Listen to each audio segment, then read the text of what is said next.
Chico and the Man will not be presented this evening, and the Rockford Files will be seen 1 hour later than normal, so that we may bring you the following special program. Word Balloon is brought to you by the League of Word Balloon Listeners. Now available to order at your local comic shop, it's Sal Abenanti's new graphic novel, The Hostage. Hostage is set in the streets of Rio de Janeiro, based on the plight of the street children that live in the favelas.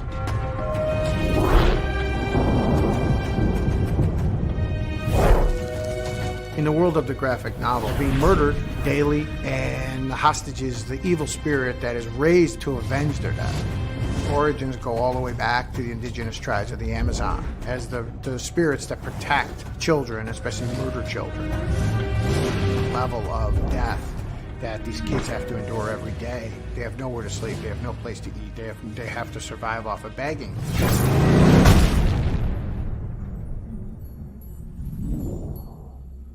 There were nobody in capes that were coming to save these kids.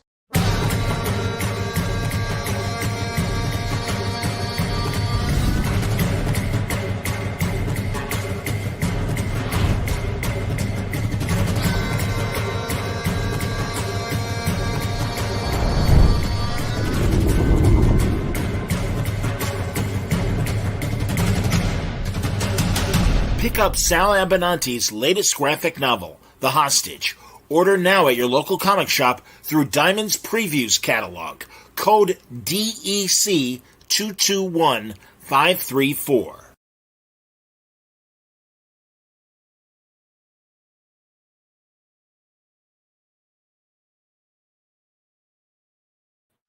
Welcome back, everybody. Time again for Word Balloon, the comic book conversation show.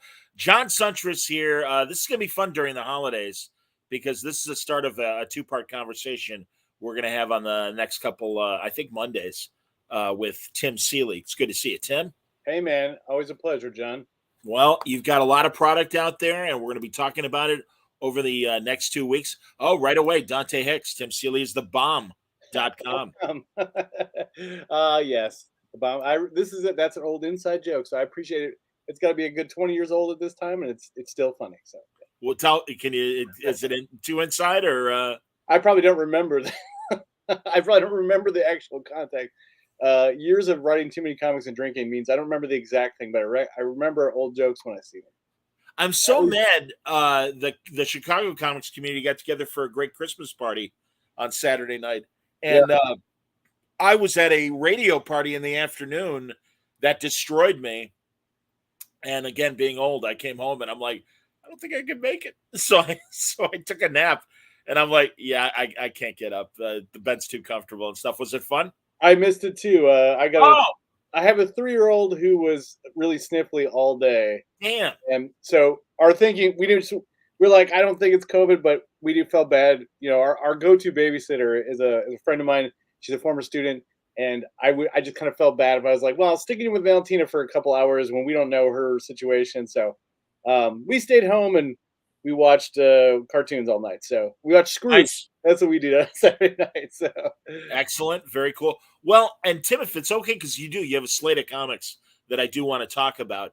But if it's okay, I really would like to start, speaking of watching things on TV and stuff, with Revealer, which, as you can see, everybody, was made by, or I should say, financed by Shudder, but really, really fun movie that you and Mike Morisi wrote. Mike Morisi, another Vault comic vet, The Coffin, among other things. And but no, I really enjoyed it. Kato Ace is the lead, and Shania Shruten.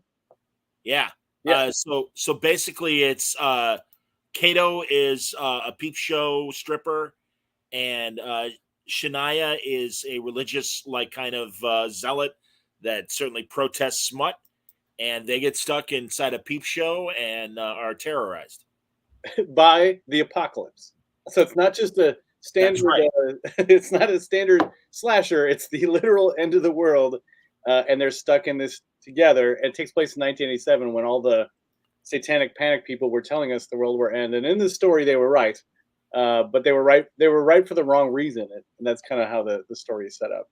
Well, and it was a very smart idea because it was made during COVID, and you had these limited amount of characters, and I think really achieved the right mood and scariness, and also, of course, Chicago in the '80s. That's those are my college years, so Yeah. I really appreciated that. No, I thought it was a lot of fun and interesting, and also it's about an hour as far as its length. It's like And 82 minutes, I think, is kind of where it lands in. Yeah. okay, Right. all right, there you go. Oh, excuse me, I didn't. I keep forgetting that it is over an hour, but I love it that that it went directly to Shutter, and yeah, I'm glad they bought it, and I'm glad it got made. Luke Boyce is the director, pretty good director. Yeah, he's the guy. So the story on this was that Luke is the guy. Years ago, I was at C2E2, and this dude came up to me and Mike, and he said, "Hey, I make films, and I would really like to do revival, and I can do it in Illinois." And we're like, "What?" And so he sort of pitched us on this whole idea, and he brought his producer friend Brett, and they kind of threw us this idea, and we had just been through the whole Hollywood machine with revival, and we're like, ugh. You and Norton. That was Yeah. that was another idea from a few years ago. Yeah, Revival, which was an Image comic. Yes. But so, and then Luke and Brett, and they spent all this time working on getting that going, and they finally were able to get basically the funding to do it. And then, of course, COVID happened. And so the situation that they were in was we had some money, but we couldn't do revival because we couldn't shoot all the stuff inside because of COVID. But some of those investors were like, well, hey, you can keep the money if you can come up with something. And so basically, Mauricio and I sat down and said, with Luke, and we're like, well, what can we shoot that we can do? We got the COVID restrictions for film, and it was like no more than 2 people in a scene at any given time, no kissing, no no crowd scenes, there's all this stuff because it was just like when it first, it was basically like May or June. It was May of 2020. So like we had, it was March was the shutdown, and so we were still sort of figuring shit out. So Mike and I took about 11 days and wrote this story with all those restrictions in mind. And one of the things we said was like, okay, we don't have a lot of time, so we got to pick something we knew. And I knew the 80s, and I know porn and strip clubs, and I've been working on the roadie for Dark Horse at the time, and so I had read a bunch of the Bible again, and so I was like, well, I know Revelations also, so I was like, let's throw all these things together. And so we kind of focused on that, and like I kind of wrote one character mostly, and Mike kind of wrote the other one mostly, and we kind of just threw it back and forth, and I don't know, it somehow worked, and then Luke shot that movie in about 2 weeks, a little less than 2 weeks, I think. Wow. And then he spent a whole bunch of time figuring out all these ways to edit it and do learning programs for special effects. And they brought on a great music guy. And then we just took it around, and Shudder picked it up, which was pretty awesome because I had a Shudder membership since like the first month that debuted. So Sure. yeah. So, and again, like, is it an ideal way to make a movie? No. Is it better to have something out than not? Yeah, man. We made something. It's real. Luke directed the shit out of it. The actresses are fucking incredible. Like we cast it out of Chicago, and those 2 girls are unbelievable. And the rest of the cast, though it's very small, is really, really good. And so, it's a very low budget movie, but that's where I come from. Like I got to make a B-movie horror. That's all I ever wanted, really. So well, and also this isn't your first movie, right? You did didn't you write a trauma movie back in the day? Well, I've worked on trauma movies. I designed a lot of stuff for those trauma movies of that era. Like I worked on Poultrygeist, and I worked on what else did I work on? I knew it was a chicken involved in the. I thought it was chicken something, but yeah, Poultrygeist. Yeah, Absolutely. I designed all of the restaurant and the logo. My brother and I designed the logo for Salty Chicken Balls and a couple other things. And then I also worked on Class of Nukem High a little bit, and some other. Wow. Yeah, the remake, the later. Yeah, still, I'm impressed. That's outstanding. No, and truly, I know you know a lot of people in the horror film community as well. People like Kevin Grivo, and and I mean, and you do all the horror cons, so I'm sure you've met a lot and networked a lot with a lot of people. I think this is great. And again, you and Mauricio have been killing it with your horror comics anyway. I mean, you even longer than Mike, obviously, but no, I think this is great. And yeah, it's a great opportunity. Have you received any nibbles post revealer? Yeah, kind of. It's weird. I guess I kind of thought because it was like pretty successful and it's pretty well reviewed, and for our budget, like, I mean, we're sitting higher than Black Adam, as far as And making a profit, yeah. um, but uh, yeah, I met like a lot of other horror people through it, but I haven't. It led to another job that I took with another director, but it's not a movie, and just some other stuff. But yeah, it's weird. Like, it's because when you make a movie, you realize like how much interaction there is for movies. Like, when I put out a comic, you get like two people saying, "Hey, I read that," and then like I suppose, especially on on the internet, like on Twitter or something, it's like, "Oh, that was all right" or whatever. Why wasn't this character in it? Fuck you, whatever. But this was like you put out a movie and you just get hundreds of texts or like emails and Yeah.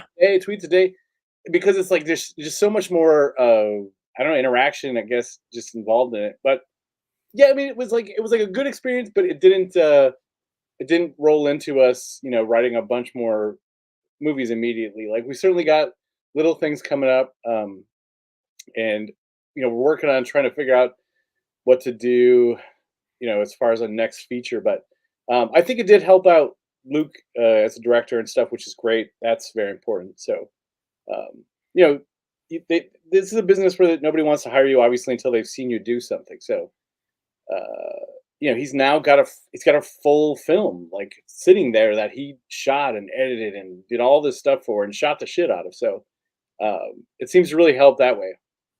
That's cool. And Kato, you were telling me when we were planning doing this and everything, she choreographed her stripper dance. Yeah, she's a burlesque dancer here in Chicago.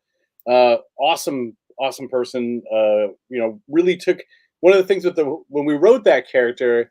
The idea was definitely sort of, it's interesting to see like what you wrote and what you thought about when you wrote it, and then when you see the casting, and then you see how it's different than in comics, sort of in that there's a voice now, not just a look and everything. And like, I can't imagine anybody else doing it, but the character was originally like, she was, it was just a very different version of it. And I love at least in my head. And then I see it, I'm like, oh, that was the better take. That was the right direction. I can't believe I ever thought anything else.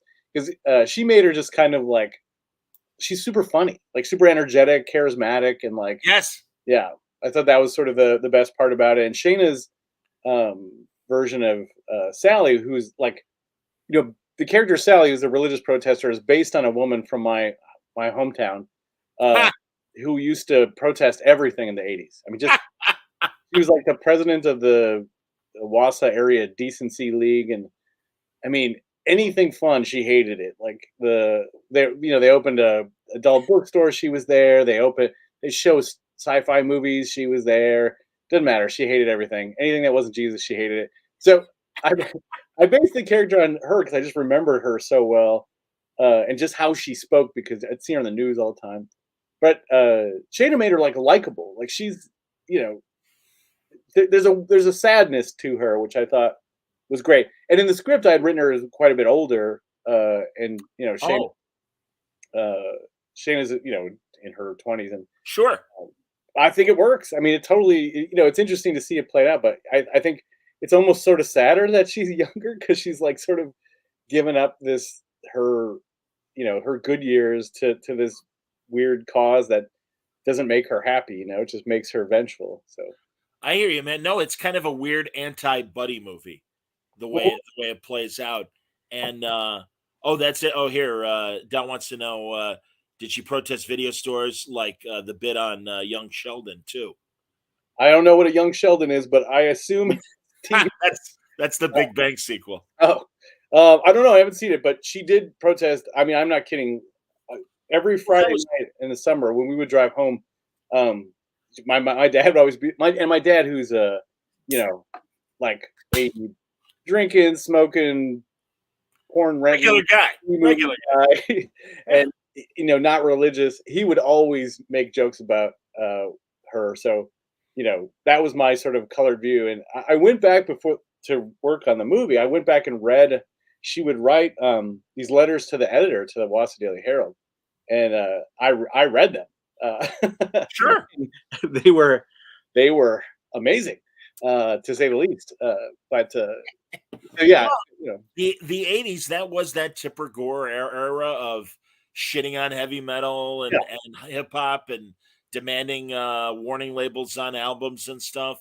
So no, it was we're there again, which is funny. When we started it, we started the May 2020, and obviously the evangelical nutters were there, but since we wrote that movie, they're like have gone even further, and fucking Mike Lee of Utah tried to put forth a bill that makes porn illegal on the internet. Like, it's just this, you can never stop with these people. They're just, they think that their viewpoint should be yours. Everybody's, and they just will not stop. And it's just funny. It's like, that woman is back.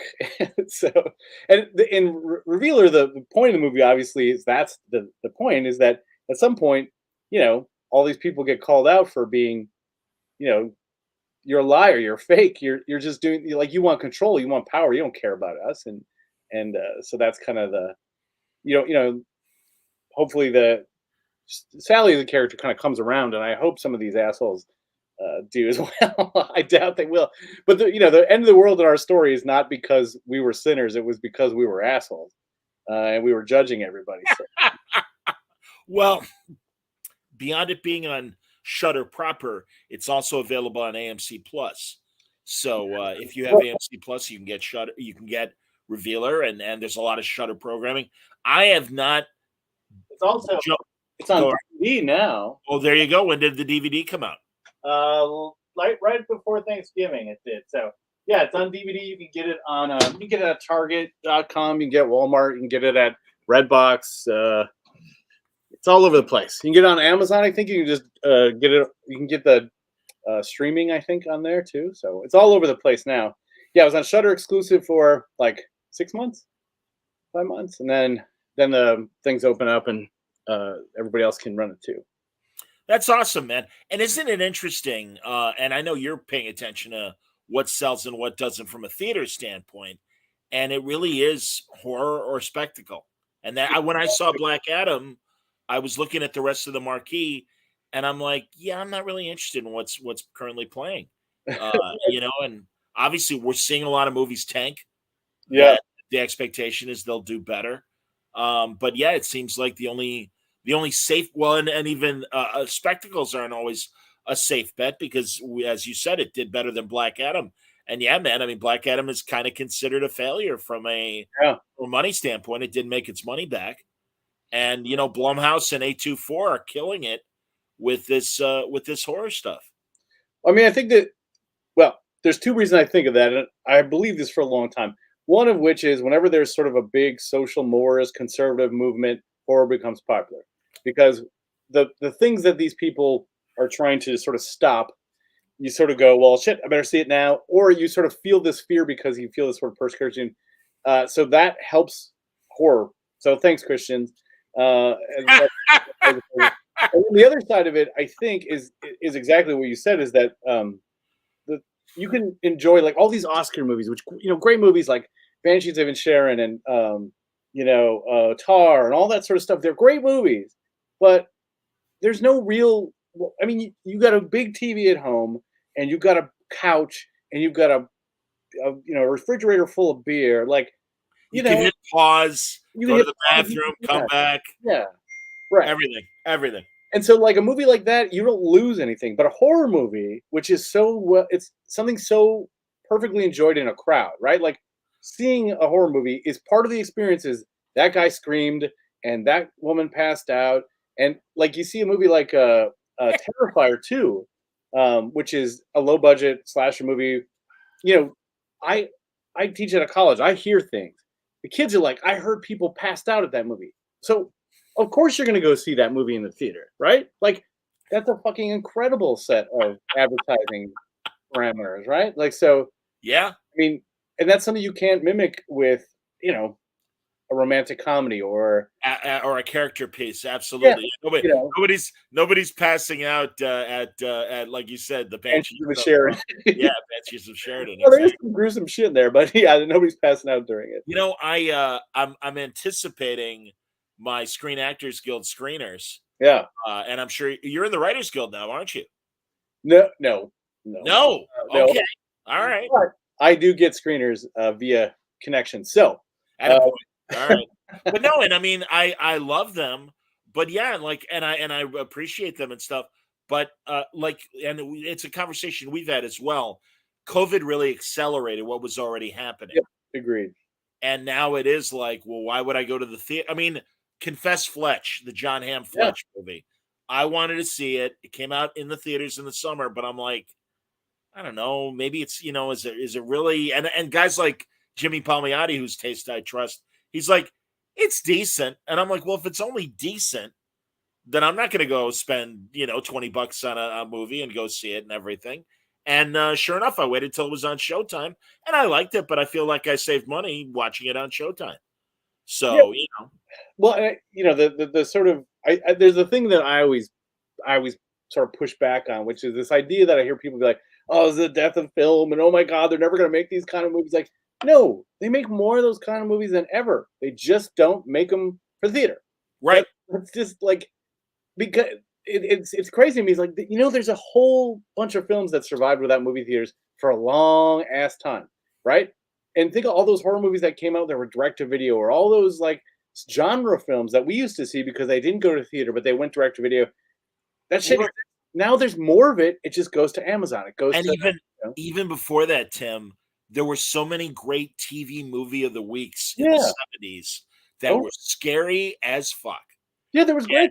Satan's School for Your Young Girls, and I remember there was a great Bermuda Triangle movie with Kim Novak and Alejandro Rey that scared the fuck out of me as a kid, and also one with from Falcon Crest. Yeah, what the hell was her name? Beautiful blonde actress. She's around forever, but it was kind of a Rosemary's Baby kind of riff and everything, where she was although she wasn't pregnant with a demon spawn, but she was dating this guy, and then it's time for the marriage, and all of a sudden the guy is totally like a Satan spawn of some sort. Scary as fuck, man. So yeah, my Rob Burnett always remembers really good 70s movies of the week. So yeah, no, you're right. You're absolutely right. And you can do it on it. I mean, as Carpenter and all the greats proved, you could do it on a small budget. You don't need a big star. I mean, you have done. Yeah, the Revealer. That we were able to get these performances out of these incredible actors and not famous, and it didn't matter. It doesn't matter at all. Like they should be famous, and I hope Kato and Shane are both in tons more movies. They are totally awesome. They're in a couple more each, but I think that's an incredible. I think to me, when people start saying that shit, that is fucking genre bias. That is you saying, well, what I mean is real movies, which is like, no. Then you were going to be a person who shit on horror before this, so I don't have a particular empathy for your position. But I mean, like if a movie like Banshees of Inisherin or whatever comes out and I only can see it on a streaming service, it's still a great movie. I can still watch it. I still enjoyed it, and just spend less money. That's all. Spend less money and make another great movie. And it's possible. It's totally possible. I hear you, man. I want to acknowledge this because really we're going to get into Local Man next week when we not only have you on, but Tony Fleece as well.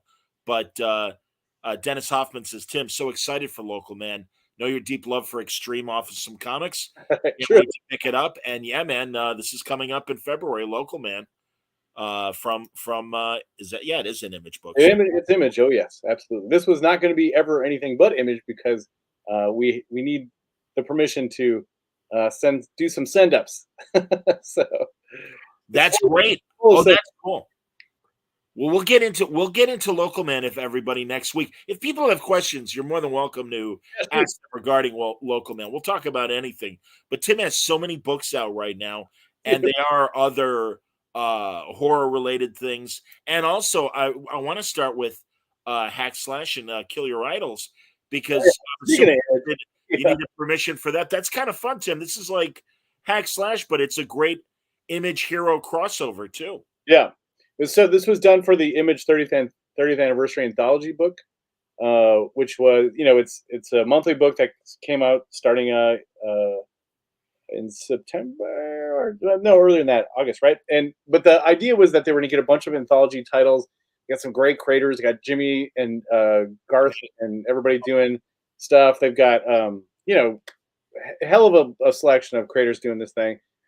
But we've been at Image for a long time, and so Eric was super cool and asked if we want to do something. I was like, well, if we're going to do a celebration, I want to do a celebration.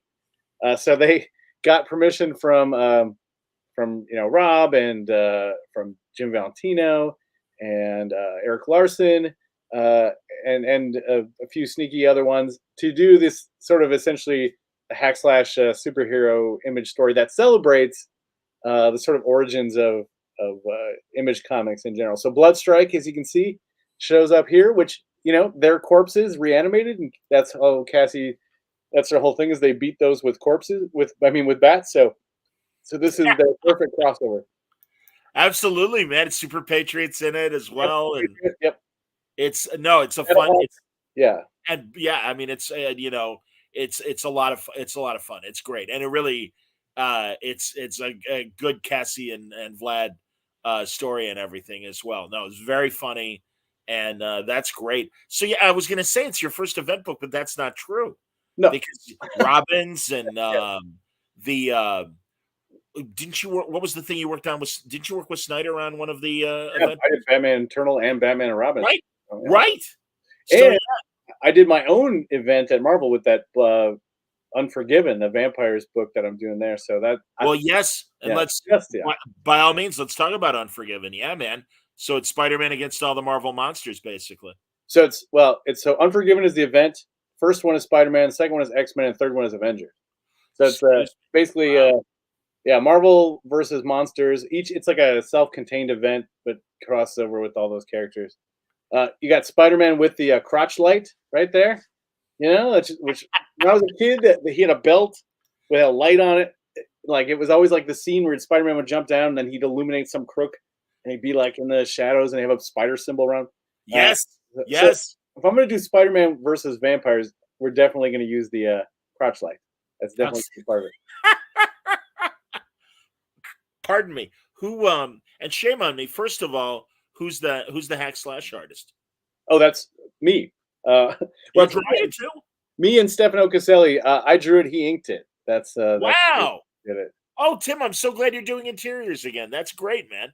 It was a team up with me and Stefano, because he and I created Hack Slash back in the day together, and we've been friends. Oh, sure. Almost 20 years, but we'd never done a thing. He pitched me on this idea. He was like, "If you draw it, I'll ink it." And I was like, "Oh man, I don't know." And so I did it to warm myself back up to do local band art. So yeah, that's me and Stefano put together throughout. It took us a little while to figure out our how we're going to do it, but it's fun. Turned out fun. I think it looks great. And really, all of your collaborators lately, including our buddy Tony Fleece, are just killing it. And so, who's drawing Unforgiven? It's by a guy named Sid Kodian. He's a Marvel current guy. He lives in India, I believe. But it's it's awesome. He's doing like we described it as going to be like sort of like a Mark Silvestri horror story kind of thing. So it's really liney and kind of it's a little 90s-ish, I guess, honestly. But it's really good because he drew the entire thing. So I've seen it. It's finished. So it's he drew like 90 pages worth of this thing. So that's cool. And who are the Marvel monsters? That I know Morbius is in there, but who else is in there? So the team is actually there's this group of characters. that they made for the event. I'm gonna forget Fearless, I believe was right. The Fear, Oh, Fear Fear itself. Itself. Thank Fear you. Itself. I'm That was sorry. Fraction's event back in the day. Bingo. So they created this team for that event called the Forgiven, and the Forgiven are a bunch of vampires. And then they showed up. Essentially, they came to rescue Jubilee when she was turned into a vampire, and so they're led by this guy named Raizo Kodo. He's a samurai who is a vampire, and so they came to rescue Jubilee when she was facing temptation. They essentially have this belief about resisting the urge to drink blood, and so we extrapolated that into essentially that they're a cult. There's this sort of cult of with a religion of that are vampires. They sort of worship the need, but without the follow through. So it's kind of a horror cult sort of story. Little touches. I try to like kind of play up it's like kind of Wicker Man, weird pagan religion. Vampires, and then of course with the superhero event thing. But it's kind of about, and I was at the time I was writing it. It's been a while since I started, but I was really thinking about like leadership and like if you have a good leader and you're bad people, or if you're bad people and you have a good leader, how that sort of translates. Obviously, we've been through similar things recently in this country, so I don't know what you're talking yeah. So that was kind of what it's about. And Rizzo is this sort of the wise, perfect guy, and he's guiding all these vampires. But like vampires are just like it's like having a grizzly bear with that wants to fuck you. Like it's like a really dangerous thing, and so he's got a whole bunch of them, and he's trying to keep them reined in. about. Yeah. And so it's really about that. It's like this they can do it when they've got this guy, but what if they don't have that guy? And and that brings in the X-Men because of Jubilee, and Of Spider-Man course. because Spider-Man always gets stuck with the creepy stuff, and then Captain America and the Avengers as well. I was going to ask who's in your X-Men lineup? Who's in your Avenger lineup? So they're all, because I only had a relatively small thing, and this is a team already. So I really tried to make it a small, Sure, mostly a unit. Yeah. So the X-Men team is Wolverine, Jean Grey, Rogue, and Jubilee. Okay. So again, pretty tight, but I picked them all for various reasons. And then the Avengers team is actually it's really small. It's Cap and then one other character, but I don't want to reveal who it is, and then a bunch of other ones later. But uh, it's kind of like it is a callback to something that not many people, maybe other than you and I, have read. But Cap is a big part of it, and Good. there's a bunch of connections to Marvel monster history in it as well, because I love that stuff. That's what I was hoping for, man. Yeah. So I put it in there. I don't know if it'll matter to you if you love the deep dives into classic Marvel horror. Well, Dow wanted to know, will the series connect to the Dracula vampire coven that Jason Aaron used in Avengers? No. Okay. So And go ahead. well, we wrote this sort of. It's been a while, and so we didn't mess with his stuff. But Dracula's not a part of it for a big reason. Dracula was in the first Forgiven story. Oh, okay. Right, Yeah. and so they have their own country, and the whole thing with these guys is they live among us. They don't live in Russia or Ukraine, amongst the ruins of what the radioactive. That's how the story in Marvel. Chernobyl. They Yeah. live in Chernobyl, yes. Right, and so these guys they live among us, and they can't live somewhere else. They have to be tempted all the time. So they live in New York, and they live in around with us. So I'm with that's you. why they're not part of that story. Okay. I was talking to Paul Cornell last week, or yeah, it was last week. And we were discussing how interesting it was that when he used Dracula in the Captain Britain MI13 series. And I do love that Marvel really embraced Dracula, and Dracula is a significant Marvel villain. Yeah. But there are the whole pantheon of Marvel horror. There are so many great characters to dip into. Well, So, I was not going to I'm not letting my chance go. So I used Marvel Frankenstein stuff. I used the Monster Hunters from the back in the Marvel Universe book, which was one of my favorites. which had the Invaders and the Monster Hunters and some of those old school team. What else did we use? I mean, oh, of course, we used the Werewolf by Night, Monsters on the Prowl stuff. Oh, very good. Yeah, I wasn't gonna let that shit go. Of course. Yeah, man. I didn't do as Absolutely. much of it as I like, but I also used the story for the basis of the entire thing, which is again, no one's gonna. This isn't the selling point, so don't worry about it. But I used a thing that's a callback to one of the first Marvel horror series. It's the entire basis of the thing, really. But I read tons of shit, and again, like I do this stuff all the time, and most people don't notice it or don't care, but I know, and so that's fun for me. Oh my God, absolutely. And no, there are people like us that do remember the cool old stuff and everything. So it's always great when there's a callback to that stuff. So, Yeah. well, again, a million creator-owned books happening right now, and let's start going through those. Let's talk about Hexware. Yes. So, kind of a cool procedural with a kind of witchy superhero kind of Witchy robot. yeah, No, it's, witchy robot. There you go. Yeah, of course. Yeah. Mechanical So- right there. But the idea here is, sort of, I want to do like I get like it goes back, I guess, in part to this. I was doing all the research, I was reading all this like stuff about at the beginning of the pandemic. Like, I just read tons of shit about, demons and the Bible's view of demons and magic and all this shit. Just because, not that I believe in any of that stuff, but I don't know. I was bored and the world seemed to be ending. So, but so, but Hexware was this idea, which was, basically there's all these stories, people, Faust and all these characters, they sell their soul. They sell their soul to the devil. And I thought, like, well, who needs to buy a soul? And I thought a robot would need to buy a soul. So in this story, it's in some near-ish future, perhaps. But essentially this servant robot, a domestic robot, buys the soul of the dead daughter of the people that she serves, and then all the shit goes crazy because then to pay for it, she has to find these escaped souls, which is not the plot. In fact, that involves that's just one tiny part, but it's a sort of this story about a near future America, kind of where nobody believes in anything and nobody really is sure, what. There's no sort of a guidance from their leaders, and they've lost religion because religion didn't do anything for them and it kind of screwed them over. And so it's all these, essentially the biggest part of it is all these sort of monsters and devils were all able to get out of hell because all these terrible people, died and went to hell and pushed them out. And so now this robot is walking around. Her name is actually Witchware, as in which the question, where the question, because she's always asking questions. But we couldn't use witch because there was already a image book called Witchblade, so it's called Hexware. But it's fine. Yeah, cool title. Yeah, it's a good title. But Great art. Who's drawing the book?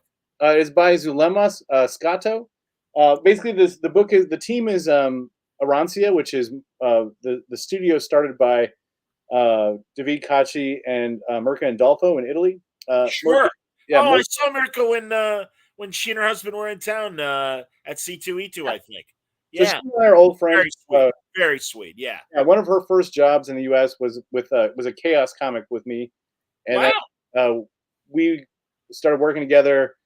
She's done some stuff for me. Other stuff we did Lobo Superman together, and so this is a book that her studio is doing. They're essentially the publishers in a way. We go through Image, but it's David and Antonio Salinas, and this is one of their artists. Zulema Moscato is one of their creators.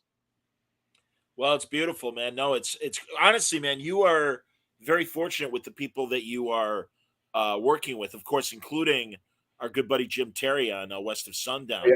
And now this is the Free Comic Book Day cover, but I love in the books, and we can even get into it more next week when we're talking with Tony as well.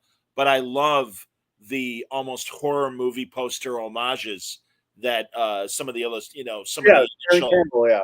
So the co-writer on this is Aaron Campbell. Yeah, great artist. I'm a big fan of Aaron's stuff. Yeah, long time. So he did a lot of the covers, and we did kind of our original idea on this was basically, what if you combined a Sergio Leone Western with a Hammer horror film? Yes. And so that was our sort of, the nugget that we went with. But so Aaron was doing these covers that are kind of these like somewhere in between Hammer. They always have like they're grindhouse looking horror, posters and everything. And Jim Terry, we know obviously massive old movie buff and stuff. So that brilliant idea to get Jim to do the interiors and stuff. Well, I knew if I did the book and I didn't ask him, he would never talk to me again. So I came up with it. It was like pandemic shit, and I was just walking outside, it's cold as fuck. And I just read, because of the pandemic, I was bored. This is, by the way, all the books I've done lately, I was bored during the pandemic. It was why I have so many of them. But I reread all the classics. I reread Dracula. I reread Invisible Man, Camilla, Frankenstein, and I hadn't read just that many novels in so long. And I loved them, and I just loved how the way the characters talked and shit. And then I watched a bunch of old westerns, all the just stuff I had missed, all the John Ford things, and then wow, and then a bunch of the I rewatched all the Leone ones, and sure. But basically the idea was, what if at this specific point in time in about 1870-ish, a bunch of the monsters of those books ended up in the West together. So there was a vampire who she comes from New York City, but her origins are in New Mexico. So she makes her way back there with her assistant, who's kind of her Renfield. And then also they're tracked by two vampire hunters who happen to be Frankenstein's monster and a guy named Griffin, who is the teenage Invisible Man, because in the books in the 1890s he's an adult, and so here he's 20 years younger. Hilarious. And then we sort of bring in other characters. The first arc involves this. We'll see. I don't want to bring him too much, but he's this kind of cult leader guy who is trying to basically reverse what vampires are able to do to their Renfield. They're sort of like, he's trying to turn it back on the vampires to control them. He's sort of this like new agey German guy, a theology professor. In the second arc, we introduced a new guy who comes to town, who's looking to do a bunch of experiments on local animals and fauna, and his name is Dr. Aristide Moreau. Of course, absolutely. Yeah. So we get to like do all this kind of classic, horror novel stuff, literature. Is Island of Dr. Moreau, is that in public domain now? Uh-huh. That's fantastic. I would assume as much, but that is great, man. That's so fun. Forgive the tangent, but mentioning, of course, Dr. Moreau. When I worked at the Score, the sports station here in Chicago, we had a bunch of new kids that were sales guys, and they were all kind of green.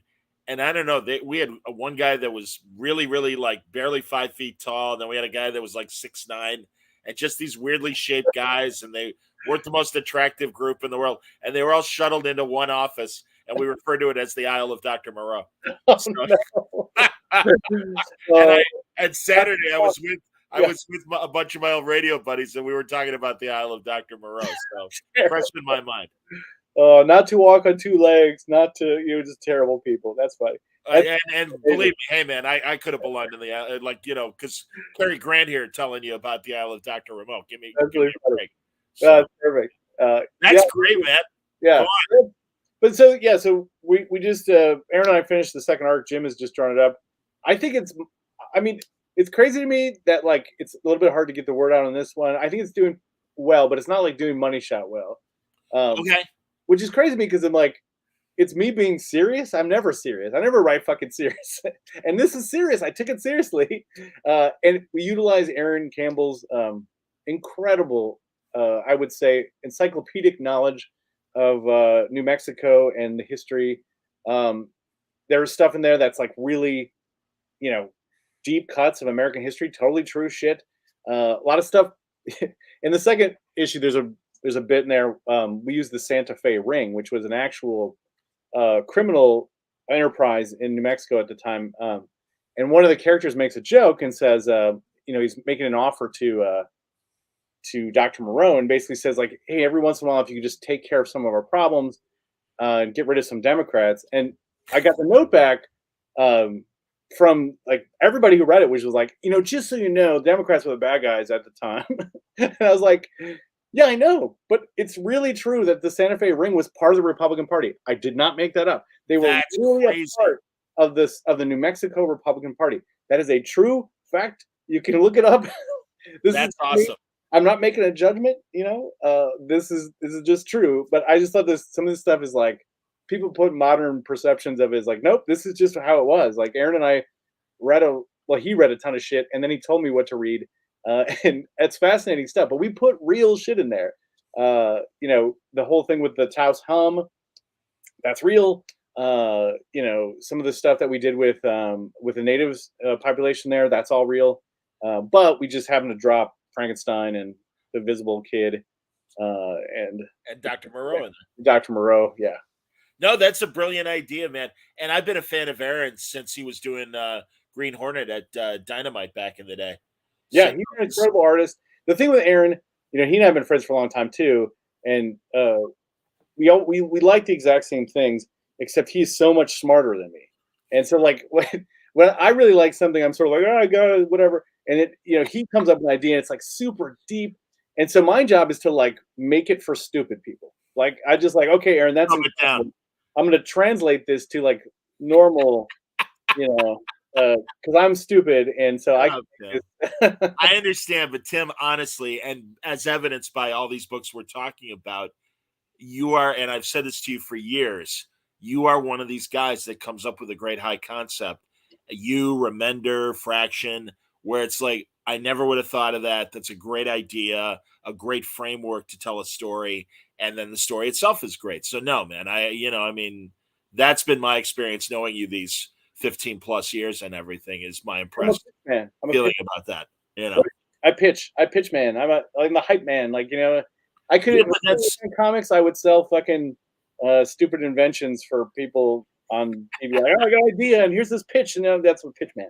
So, Ron Popeil would have used you. Another local genius when it comes to inventions like that. I get it. That's excellent, man. No, honestly, we're going to talk more about a lot of these books next week as well. And then there's the roadie for Dark Horse, which is terrific, and we mentioned it earlier. But I love the concept, and God, there's some great lyrics because obviously it's self-explanatory that it's the roadie. Give them the elevator pitch on the roadie. Well, I mean, I think some people are surprised it's not totally just like a heavy metal thing, but the roadie in the story is it takes place in modern day. But back in the 80s, all these bands, all these Motley Crue, all these heavy metal bands, kind of, in real life, were getting in trouble for satanic lyrics and play something backwards and do it. In our story, those guys actually inadvertently always conjured demons with their songs. Tapped into the demon world. Yeah. So they had this guy who was a roadie, but he was also a warlock. And so they would take him on tour, and he was super in demand because, if you accidentally called up Beelzebub, you could have Joe D, the roadie, come up, and his name is Joe Deceptum, Joe, seventh son of a seventh son. And he would come up and he would cast the spell and he'd send it back to hell. And so he had this sort of glory days as this roadie traveling the United States and sending demons back for this band. But then, of course, that kind of music goes away, and there are none of these bands are sort of hanging on, and so Joe is sort of just this retired guy, like living in the middle of Montana. His problem was, like a lot of these guys, he loved the music, right? He was there for the music, and the music didn't love him back, which is what happens to a lot of these people, and so. He gets this call essentially from a demon he's a demoness, and she says, "You remember that one time we got busy at that concert in Amsterdam? You had a demon's child, and she lives in California. And just so you know, there's a war in hell, and Satan got kicked out, and your daughter is now the target of this rebel demon army. So Joe has to drive down to L.A., place he has abandoned, to try to save his daughter that he doesn't know he had.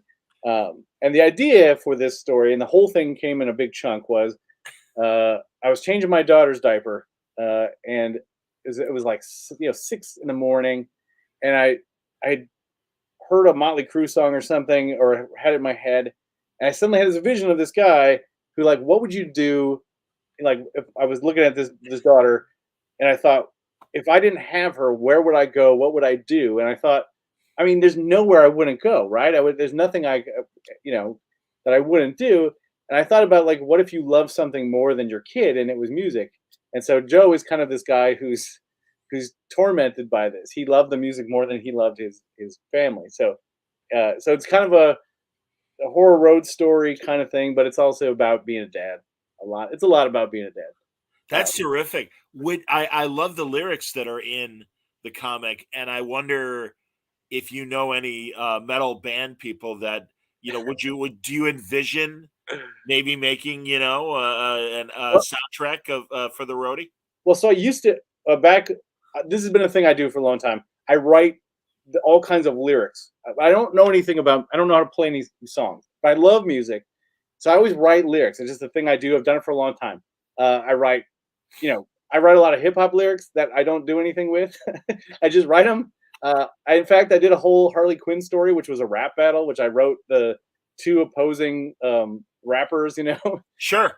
So just this thing I do. I love to do it. But I did this back in when I was working at Hack Slash. We did a thing where there was a band called Acid Washed, which was like this '80s band, and they had a song called Acid Washed, named for it was the band Acid Washed with the song Acid Washed from the album Acid Washed.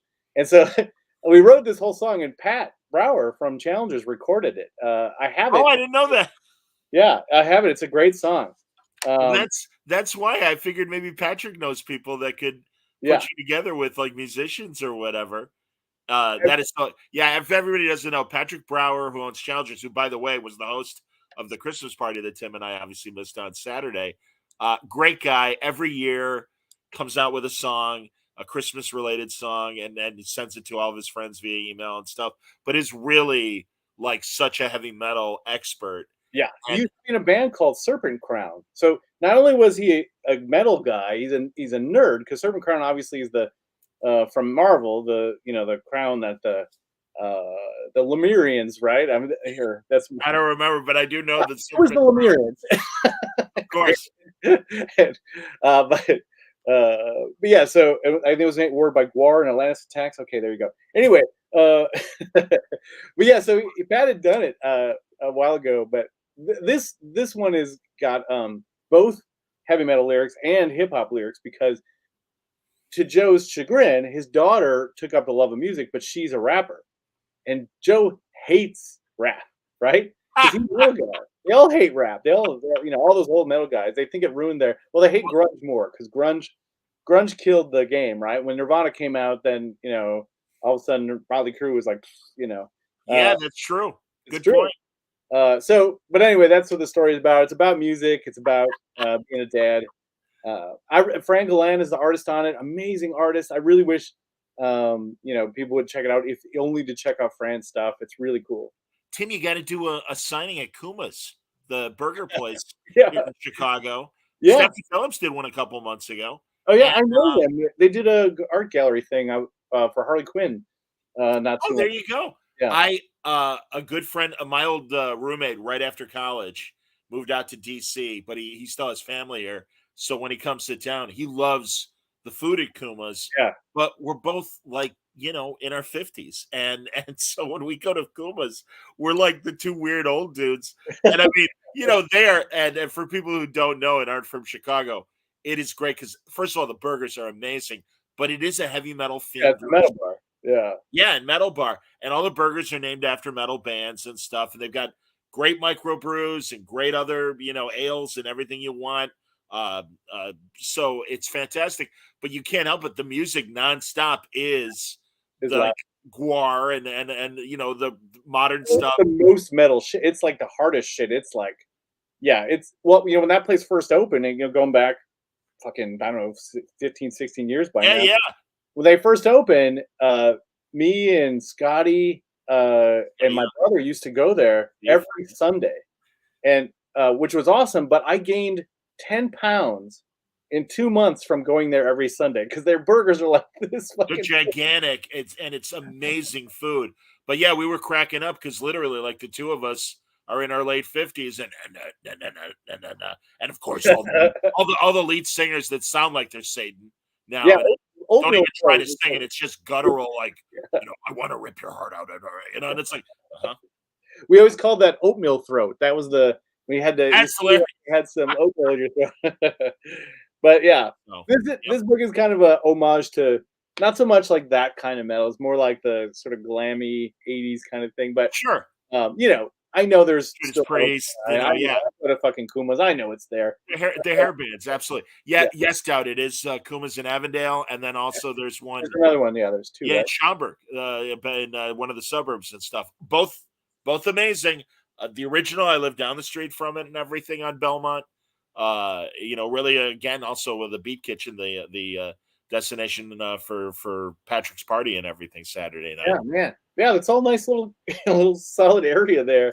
Tim, that's why I wanted to move. My buddy, the doctor who I sublet from and everything, we wanted to buy a condo, and he's like, be my tenant. I'm like, all right.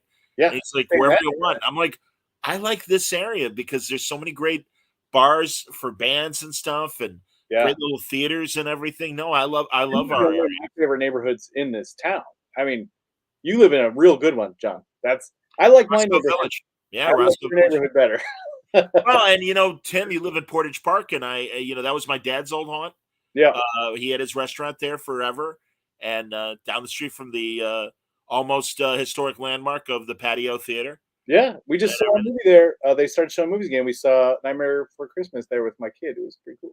Oh, that's great. I love that, Valentina, between yourself and Paula, your wife, that you've got all this horror iconography all over the house, and it inspires both of your art and everything. That kid's going to be little things like, is she 4 yet? How old is she? Yeah, she's just turned 3.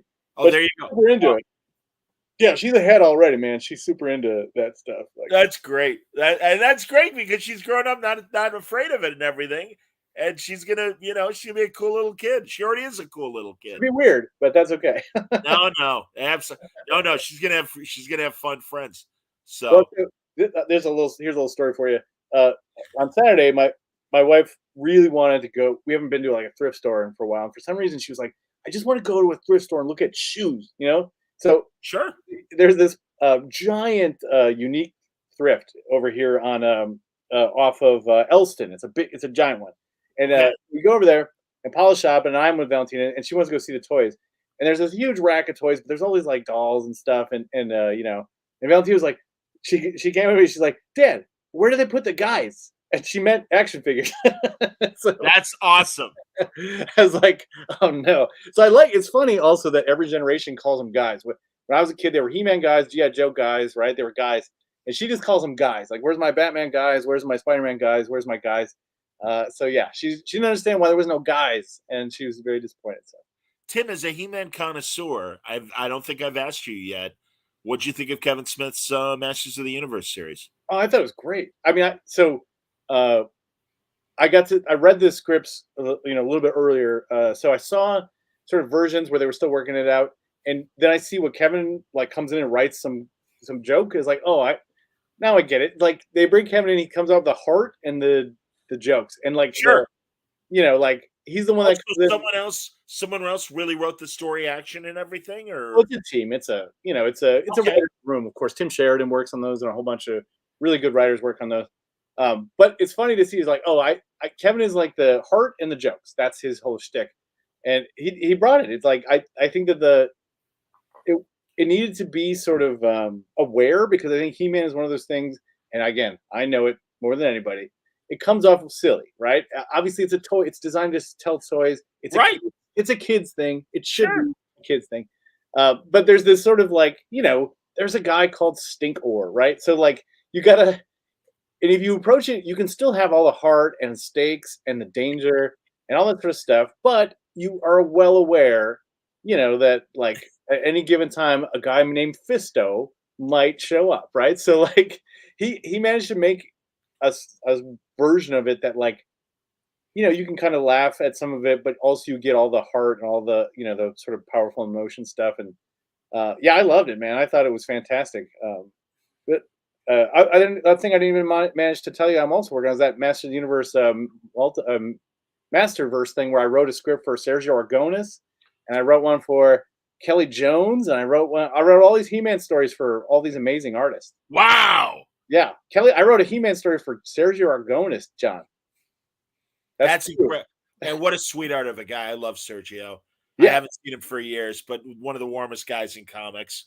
And God, that is so perfect. It wouldn't even have occurred to me, given the Gru stuff and everything that he's done. I wrote a story called He-Man the Lost after Gru the Wanderer. So it's a dumb He-Man who's dumb. Sure. Because of course I'm writing a story for fucking Sergio Aragonis. I'm not going to pass that chance up. That's well, and you got a great sense of humor too, Tim. So that's great. I mean, I'm not quite Sergio funny, but I could do okay. And then, but then I wrote a horror story, a horror story for Kelly Jones. So I love Kelly. Yeah. Kelly, one of the best guys in comics, and met him at Tony's Tony Moore's old Cincy. That's where I first met him and stuff. And no, I always end up bugging him at least yearly, and it's like, Kel, new story. Oh yeah, new word balloon. Oh yeah, I'll come on. Yeah. And no, I mean, it breaks my heart because I would love for him to come to Terrificon, Mitch Halleck's show. But he's literally, that's when he's drawing, so that whatever he's got new comes out at Halloween, because obviously. Oh yeah, he's busy. Yeah. Jim and I were talking about that. The problem being horror guys is that you're busy during your favorite season. So like all month of October, when you're like, oh, I want to go do stuff. There's movies and all this shit. You're like, oh, I got to do this interview. I got to draw this thing. I got to like, because you're a horror guy. That's what you do now. Yeah, man. No, same thing with Rich Coase, Svengoolie. I love Svengoolie. And I had interviewed Gary Conway, the actor, who was in the Irwin Allen show, Land of the Giants, where it's all regular sized people and they're in a like totalitarian world with giants. And I'm like, I messaged him. I'm Rich, you got to have Gary on, because back in the 50s, I Was a Teenage Frankenstein. He was the monster. And How to Make a Monster, the sequel. Yeah. So I'm like, dude, great guy. He's in his 80s, but still really sharp and a wonderful guy and amazing stories. And I'm telling him all this in October, and he's like, John, that sounds great. I got to tell you, though, I don't even have time to think about it right now. I'm like, I'm bugging Santa during Christmas time. What am I doing? Yeah. Of course you're busy. So, yeah, I love Rich. No, that's – and really, man, so did you go – I'm assuming you did horror conventions, obviously, in the fall. Yeah, I mean, I just did them I didn't table, but we did little events, and then we did our gallery did some stuff. Okay. So, and then I do interviews, obviously promote stuff and whatever. Sure. But mostly, I didn't do, we went to a horror convention just to hang out, which was my one treat for the month of October, where I just go and shop and buy shit. So that's cool. Always I know you're always looking for other like He-Man related or whatever stuff and everything. If you ever see a major Matt Mason, text me. I do see them occasionally, not often. There you go. And if they're, out in Wheaton, there's the giant haunted flea market, which is an awesome. I don't know if you've ever been to that thing. I have not. It's an all-night flea market. It starts at 4, goes until midnight. It's a giant outdoor horror or haunted Halloween flea market, and it's the coolest shit. Just I'm gonna have to, we're gonna have to figure that out. I was just talking to Matt Klickstein earlier today, and I was again saying how much I was kicking myself that I missed you guys for Matt's book signing. For San Diego book. San Diego book, yeah. San Diego. Well, we will continue this conversation next week, but in the meantime, everybody, you got to be on the lookout for Hexware from Image, and what's that? There's gonna be so many books. Hexware, the Roadie. Yes, the Roadie from Dark Horse again. What's the Sundown? And next week we will be talking about Local Man. Yep, for sure. And but also the Unforgiven miniseries from Marvel. Yep, fantastic. And really, during these holiday weeks, if you're looking for something to watch and enjoy, you can do a lot worse than Revealer, a fantastic movie that is on the Shudder Network. It's on AMC Plus, but as Tim said, you can also get the DVD and you can rent it on most of the streaming platforms and stuff. So take advantage of all that fine product that bears the name of Tim Seeley. all that product. But yeah, you go. There's all my 2 years of COVID boredom just spilled out. That's great, man. That's excellent. And I know too, Money Shot. We should probably get into that next week when we talk. We're coming back. We're back in spring. Excellent. Good to hear. And yeah, next week, everybody, join me, Tim, and Tony Fleece, and we'll talk about what's coming up in February for them. Local Man. It's going to be a great conversation post-Christmas next week. So look for that as well. But thanks a lot for watching, everybody. I hope you enjoyed it. There's going to be, listen, a lot of media stops during the holidays. Not this guy. Let me tell you. We got new stuff coming. I'm going to do an podcast because Art Balthazar's birthday is Christmas Eve. So we'll probably do something Thursday or Friday with Artie and the guys on the podcast, but also re-releasing some other great stuff as well. So you will not be shy of things to watch or listen to during the holiday season from Word Balloon. I promise you that. So I hope you'll join us next time. Until then, everybody stay safe, stay happy, stay healthy. Merry Christmas.